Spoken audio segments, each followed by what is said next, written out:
I'm Chris van Tulleken, I'm a doctor, I'm a food scientist, I'm the Royal Institution's Christmas lecturer, and today I'm going to be answering the internet's most asked questions about food. Why does food need to be digested? Well, let's think of a typical meal, beans on toast.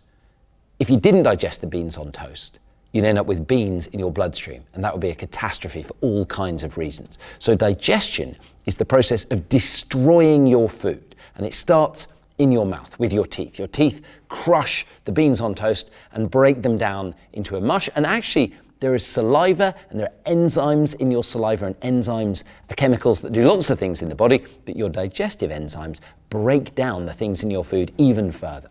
So you swallow, it goes into your stomach, it's cleaned with acid, and then it goes into your small intestine where there are even more powerful enzymes. Proteases break down the protein, lipases break down the fats, and lots of other enzymes act on your food, breaking down the protein, fat, and sugars in the beans on toast into their really individual molecules. And they can then be absorbed into the bloodstream and then sent around the body and taken into cells. And in the cells, the molecules, like a sugar molecule, is broken down even further, down almost into individual atoms. Because you're then going to use those atoms for two different things. All meals serve two projects.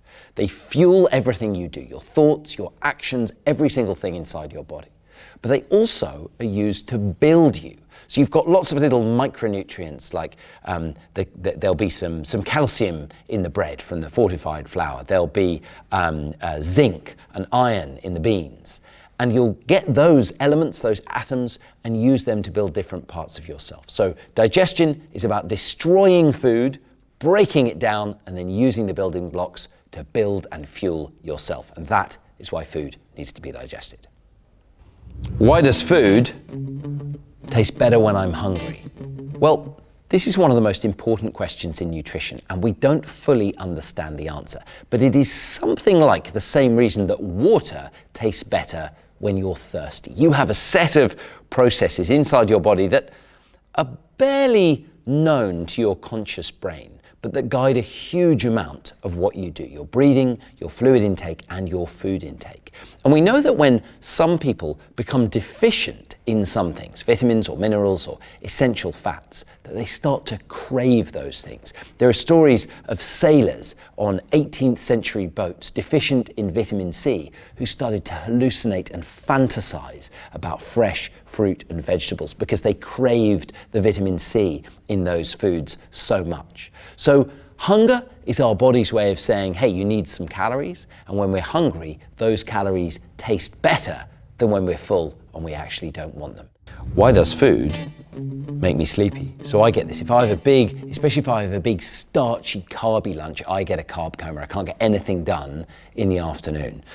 Part of the reason for that is that digesting food, although you get energy from food, it also takes a lot of energy. So your stomach, which is about here, is a muscular bag. And when I say it's muscular, it's really muscular. So it grinds up and churns and breaks down your food. And then the contents, the digestive results of everything that goes on in your gut, the blood from your gut drains to your liver, which is over here, and your liver then has to process all the sugar and fat and protein. And that also takes a lot of energy. So after a meal, you literally have to send a lot of blood to your gut and to your liver and to your digestive organs in order to process the food. One of the problems as a scientist trying to answer this question is that we don't have very good measurements of sleepiness. We can put people in labs and see if they actually fall asleep, but it's not like we can put you in a machine and measure how sleepy you are. You just have to report it. And actually, the effect is so variable. Some people feel very strongly that they go to sleep after lunch or they feel sleepy after dinner. But then food, particularly some kinds of sweet food or protein foods, can wake other people up. So it's probably very specific to the meal you have, who you are, what else you have to do, and the time of day you eat the meal. But lots of people do anecdotally report that if you eat a big plate of pasta at lunchtime, it sends you to sleep. Lots of other people say when they eat sugar, it wakes them up. But remarkably, science knows very little about all of this. Why does food make me feel sick? So there are two reasons that food might make you sick. If you eat an oyster that has norovirus in it, which lots of oysters do, which is a vomiting virus, that will make you feel sick and it will make you be sick. If you eat an undercooked burger, which has bacteria in it that release toxins, that can make you feel sick and can give you diarrhea. So sometimes you get food poisoning from undercooked food or food that has bugs in it. But I think when most people ask this question, what they're saying is, I eat a meal and then I keep eating and I feel really bad after eating. I feel like I've overeaten and I feel sick. And what we know about a lot of the foods we commonly consume, whether it's our snack foods or our ready meals or our fast food, is that the food is engineered so that it's quite hard to stop eating. And it has lots of properties to do with its taste and flavor and texture and coloring that make us consume a bit too much of it. And so a lot of us find that when we're eating packaged food or fast food, at the end of the meal we feel sick because we've eaten more than we actually need or want. And that is because of the way the food is made. Why does food turn into poo? I love this question.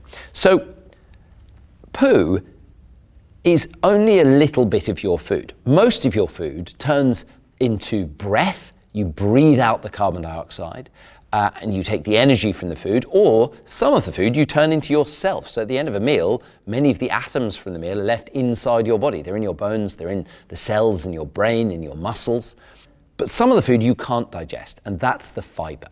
And a little bit of that food, while you can't digest it, some of the fiber will be digested by the bacteria that live in your large bowel or your colon, and they'll ferment that fiber.